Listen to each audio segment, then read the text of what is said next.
یہ ریڈیو صدائے حریت جموں و کشمیر ہے۔ محمد طارق اپڈیٹ کے ساتھ۔ مقبوضہ کشمیر میں تعینات بھارتی فوج نسل کشی پر اتر آئی ہے۔ ریاستی دہشت گردی میں ایک ہی روز میں 7 کشمیری نوجوانوں کو شہید کیا گیا ہے۔ درینسنا مقبوضہ وادی میں 56ویں روز بھی زندگی قید ہے۔ وزیر اعظم پاکستان کے اقوام متحدہ کی جنرل اسمبلی میں جاندار اور مدلل خطاب کے بعد مقبوضہ وادی میں بھارتی قابض انتظامیہ اور قابض فوج خوف کی ماری ہوئی ہے اور لاک ڈاؤن میں مزید سختی کر دی گئی ہے۔ صدر پاکستان ڈاکٹر عارف علوی کا کہنا ہے کہ اقوام متحدہ کی جنرل اسمبلی میں عمران خان نے توہین رسالت اور مسئلہ کشمیر کا مقدمہ بھرپور انداز میں پیش کیا ہے۔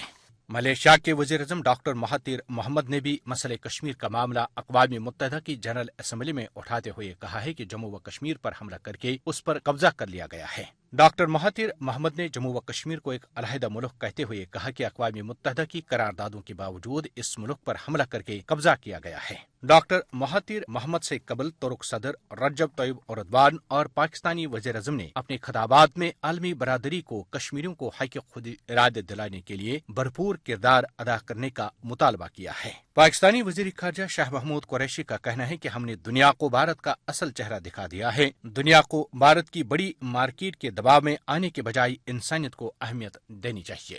بھارتی سپریم کورٹ نے آرٹیکل 370 اور 35A کیس کی سماعت کے لیے بڑا بینچ تشکیل دے دیا۔ 5 رکنی بینچ 1 اکتوبر کو سماعت کا آغاز کرے گا۔ خبریں ختم ہوئی۔ وزیر اعظم پاکستان جناب عمران خان نے اقوام متحدہ کی جنرل اسمبلی میں کشمیریوں کا سفیر بن کر جس شاندار اور مدلل انداز میں کشمیریوں کے خواہشات اور جذبات کی ترجمانی کی، اس سے مقبوضہ ریاست جموں کشمیر کے عوام میں جوش اور جذبوں کو ایک نیا حوصلہ اور ولولہ ملا ہے۔ پاکستان روانگی سے قبل وزیر اعظم پاکستان جناب عمران خان نے ایک نجی ٹی وی چینل کے ساتھ بات چیت کرتے ہوئے کیا کہا ہے، آئیے سنتے ہیں۔ خان صاحب، بہت ہی سکسیسفل آپ کا وزٹ رہا، عالمی دنیا پر وہ پیغام چلا گیا جو آپ دینا چاہتے تھے، کیا کہیں گے جانے سے پہلے؟ دیکھو، عزت اللہ دیتا ہے اور دعائیں کی سارے پاکستانی قوم نے، اور جو ہم پیغام دینے آئے تھے اللہ کا شکر ہم نے کامیابی سے وہ پیغام دیا ہے۔ لیکن یہ ایک جدوجہد ابھی چلے گی، اس میں لوگوں نے مایوس نہیں ہونا، لوگوں نے فکر نہیں کرنی، جدوجہد میں اونچ نیچ ہوتی ہے،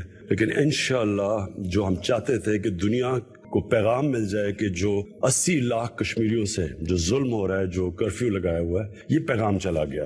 یہ سب کو پتہ ہے، سارے UN کو پتہ ہے، امریکہ کو، روس کو، یعنی جتنے بڑے بڑے اس وقت دنیا کی پاورز ہیں سب کو پتہ ہے۔ جناب عمران خان نے اقوام متحدہ کی جنرل اسمبلی میں اپنے خطاب میں عالمی برادری کے ضمیر کو جھنجھوڑ کر اس سے کشمیری عوام کی مشکلات و مصائب اور بھارتی دہشت گردی سے آگاہ کر کے جو کردار ادا کیا ہے، اس سے پوری دنیا میں سراہا جا رہا ہے۔